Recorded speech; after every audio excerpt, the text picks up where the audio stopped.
ইরানের সঙ্গে যুক্তরাষ্ট্র ও ইসরায়েলের যুদ্ধ শুরুর পর হরমুজ প্রণালীর ভিতরে আটকে পড়েছিল বাংলাদেশ শিপিং কর্পোরেশনের জাহাজ এমভি জয়যাত্রা। গত বৃহস্পতিবার নাকি ওই জাহাজটি বাংলাদেশে ফেরার চেষ্টা করেছিল। কথায় আছে, বিপদের বন্ধুই প্রকৃত বন্ধু। বাংলাদেশের আশেপাশে অনেক প্রতিবেশী দেশ আছে যারা মুখে বাংলাদেশকে বন্ধু বললেও তাদের আচরণ বলে অন্য কিছু। প্রকৃত বন্ধু তো সেই যে বিপদের সময়ও বন্ধুর মতো ভালো মন্দর চিন্তা করে। পৃথিবীর সবচেয়ে শক্তিশালী দুটি দেশের সাথে ইরান যুদ্ধ করে চলেছে।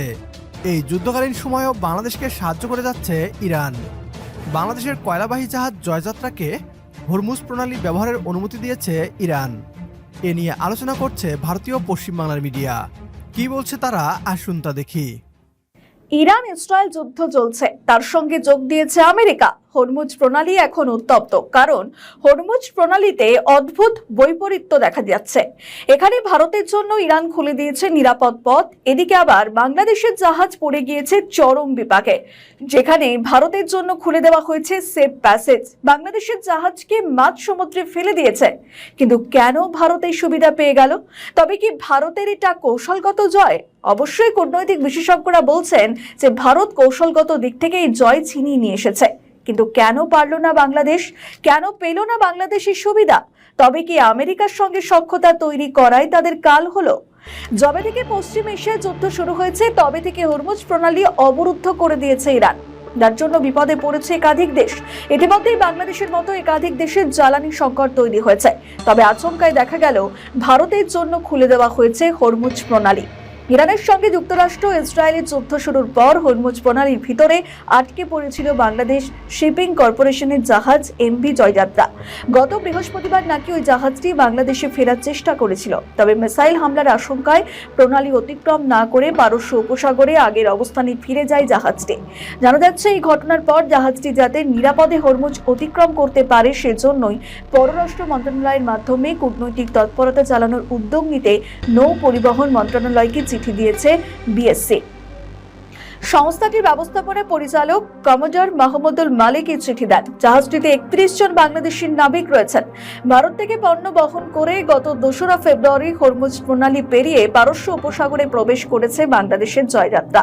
সেটি কাতারের একটি বন্দর থেকে স্টিল কয়েল বোঝাই করে ২৭ ফেব্রুয়ারি সংযুক্ত আরব আমিরশাহিতে জেরেল বন্দরে পৌঁছয় জাহাজটি। আর এর পরের দিনে ইরানি হামলা চালায় যুক্তরাষ্ট্র এবং ইসরায়েল। এখন সব থেকে বেশি চিন্তার কারণ হয়ে দাঁড়িয়েছে বাংলাদেশের ৩১ জন নাবিকের ক্ষেত্রে। অনেকে বলছেন, তবে কি অন্তর্বর্তীকালীন সরকারের আমলে যে পরিস্থিতি তৈরি হয়েছিল, আমেরিকার সঙ্গে সখ্যতা তৈরি হয়েছিল বাংলাদেশের, সেই কারণেই কি ইরান পিছু হটল?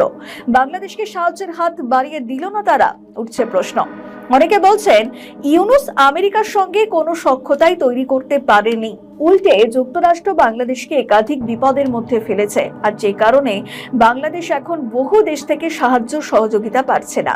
কিন্তু ভারত পাশে দাঁড়িয়েছে, আর সেটা এখন পদে পদে প্রমাণিত হচ্ছে। কারণ আমেরিকা কোনোভাবেই বাংলাদেশকে ছাড় দিতে পারছে না। এদিকে ভারত আমেরিকার কাছে মাথা নত না করে কৌশলগত দিক থেকে নিজের স্বার্থ ছিনিয়ে নিয়ে এসেছে, যেটা জনগণের জন্য অত্যন্ত একটা সুকৌশল বলা যেতে পারে।